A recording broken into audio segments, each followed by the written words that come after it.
আসসালামু আলাইকুম ভিউয়ার্স, আশা করি সবাই ভালো আছেন। ইনশাল্লাহ আমিও ভালো আছি আপনাদের দোয়ায়। নিয়মিত বরাবরের মতো আবার উপস্থিত হলাম আরেকটি ভিডিও নিয়ে।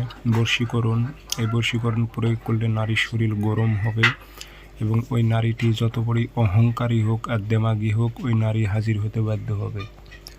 অহংকারী নারীকে যদি আপনারা বশীকরণ করতে চান এবং দেমাগ ভেঙে দিতে চান, আপনার কাছে হাজির করতে চান, তাহলে খুব সহজে কাজটি করতে পারবেন। এই বশীকরণ নকশাটি আপনারা প্রয়োগ করবেন, 100তে 100 কাজ হবে। আমি কথা দিলাম, ওই কাজ কখনো মিস যাবে না, হাজির হতে বাধ্য হবে।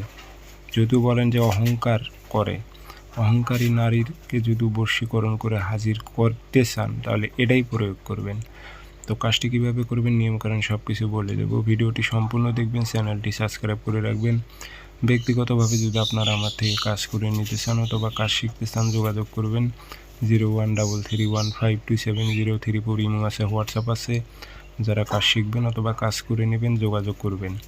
তাবিজটি শনিবার মঙ্গলবার সকালবেলা সূর্য ওঠার 5-10 মিনিট পর সাদা কাগজে লাল কালি দিয়ে তাবিজ লিখে নেবেন। নিচে ফালা বিন লেখা আছে, এখানে নাম দেবেন আরবিতে, যদি পারেন তো আরবিতেই দেবেন, যদি আরবিতে না পারেন বাংলাতে দেবেন। অমুকের মেয়ে অমুক, অমুকের ছেলে অমুকের প্রেমে পাগল হয়ে হাজির হোক উল্লেখ করে দেবেন। এটাতে আগরবাতি ধোয়া দেবেন, আতর একটু ভরাই দেবেন, দিয়ে লোয়ার মাদুলিতে ভরে একটা মাটির ডিব্বা নেবেন। মাটির পাতিল বাজারে পাওয়া যায়, এখন কম পাওয়া যায়, বাইনাকির দোকানে পাওয়া যায়। মাটির পাতিল নেবেন, সে পাতিলের ঢাকনা সহকারে নেবেন, এই ঢাকনার মধ্যে তাবিজটি রেখে দেবেন, দিয়ে আগুনের তাপ দেবেন। এখন কতক্ষণ ধরে আগুনের তাপ দেবেন, আপনি সকালে একটু দেবেন, হয়তো দুপুরে সময় পেলে দুপুরে একটু দেবেন, অথবা রাতে যদি সময় পান একটু রাতে দেবেন। এভাবে আগুনের তাপ দিতে থাকেন 3 দিন। যত বড়ই অহংকারী নারী হোক, আর দেমাগ ভেঙে যাবে, অহংকার ছুটে যাবে, আপনার প্রেমে পাগল হবে প্লাস হাজির হবে।